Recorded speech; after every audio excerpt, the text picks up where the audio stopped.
Hello, everybody. I want to share a rapture dream that the Lord blessed me with about a month ago. I wanted to share it right then, but for some particular reason, I just didn't, and that's on me. But I want to share it with you now, and I hope that this rapture dream can help you in any way, particular life that you're struggling with to get closer to the Lord or just coming to Him. And here it goes. In the beginning of the rapture dream, God showed me and revealed to things that I asked and I prayed to Him about previous before having it. The first topic was video games. The type of games that I play is like Call of Duty, Modern Warfare, all those type of etc. stuff. But I wanted to play them and entertain myself with many of my brothers that I met online. Well, I thought the game itself was evil in the eyes of God, and I was kind of hesitant to play sometimes and back and forth with it. But God showed me in a rapture dream how He felt about it. He didn't look at the video games as evil, but just as a waste of time. And He gave me a description of like me looking at people that I love playing the video games. And the first thought that came into mind was, man, this is a waste of time. And the accomplishments and things that I was looking at my loved ones play the video game, I was encouraging them to do these things, but it wasn't really like it really wasn't time, using of the time the correct way. And also through the gaming, God showed me also of me being not in the sin itself, but also being indirect with the sin and influencing it. So it flipped over to another scene with I was playing with like basically my brothers online, I believe, and I would encourage them to do lustful things and stuff onto the game, and they was just doing it. And God was showing me I'm just as in wrong as the people that actually is doing it, because I'm like basically the driver of the car. That's the people that's robbing the bank, and usually the driver of the car get more time than the people robbing. So God was just showing me I'm even guiltier than them because I know the truth. All right. Okay. Now that's the beginning. The next part God was showing me that I need to work on is keeping my eye and my ear gate on hand and on guard, because it was a show that I love to usually watch. It was called Brooklyn Nine-Nine.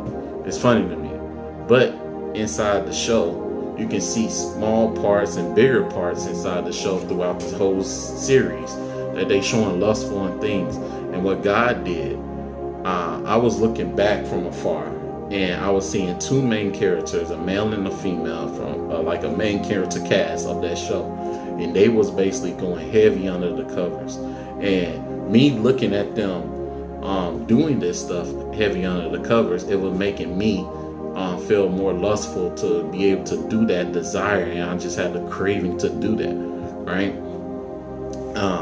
And that's really God showing me that anything, because I struggle with lust, and God was showing me anything that basically doesn't uplift Him or just showing anything provocative in any type of way,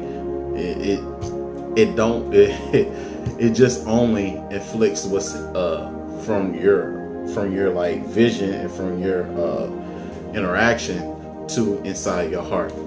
And after God showed me that, it broke out back into this house that He blessed me with, and I was on the phone with my mom in the kitchen. Well, from my kitchen I can see my living room window, and from my living room window it was open, and all of a sudden the moon turned into blood, and a lot of other active activity went on around the moon and stuff. And then as the moon turned into blood, it disappeared. And when it disappeared, I can see, and God was, I believe this was the Holy Spirit telling me, a sun rising. And while the sun was rising, the Holy Spirit was telling me that wasn't the real sun, that was a fake sun. And while it was rising, when it set, it was still like darkness around. So from that part, I could see during that part, I can see many Christians are getting raised. Like, you can just see them going into the sky. And I'm like wondering, like, God, why I haven't went? Like, like it was a point of fear in my heart, but it was like confused. And it flipped over from that scene to me driving in the car that he blessed me with. And driving in the car, I was driving around this curved road. When within this curved road, from a far distance, I can see people, God is still rapturing. And it was just like pixie dust. Every single time when you see God rapture somebody, it will go poof. And then it would be one here and one there and then one here. And each time he was getting closer to me until he got right up on me, where it was basically my time to be ascended with him. And I woke up. And at that ending part, God was showing me that it's not too late for me to be raptured. I still have time to straighten this up.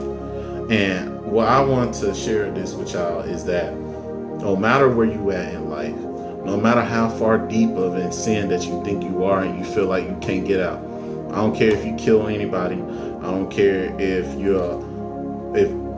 they blast you about being homosexual. It's not too late. Like I said, I struggle with sin, and I struggle with sin, every day, daily. But as you seek God, he starts shredding off all these bad things off of you. It's like, it was like a description of a brother showed online where it was a pitcher of water. And within this pitcher of water, he poured oil into it and he mixed it around. Well, the oil was the sin, right? And the water was God living water. And he was given a description. No matter how much you try to put your hands in and saying, hey, I'm going to go away. Like, let's say it's pornography. I'm going to stop watching pornography for one day. Or I'm going to replace pornography with something else. And what he was showing, that the sin is still there. It's still on your hand. Because you're trying to deal it with your own will. And your own flesh. And it won't work like that. What he showed was the more you seek God, the more God pours into you. And what he did, he bring another pitcher or another cup or whatever it was, and he poured the water, which is Jesus, into that pitcher. And the more he poured water into that pitcher, what happened? The oil just floated out. And that's what God does for everybody else. So I just wanted to share that with y'all. I hope that y'all can become that pitcher and give your life to Christ. And no matter what it is in your life that you got going on, and no matter what you have done in the past, just give your life to Christ and let him start pouring into you. All right, God bless y'all. I hope you have a good day.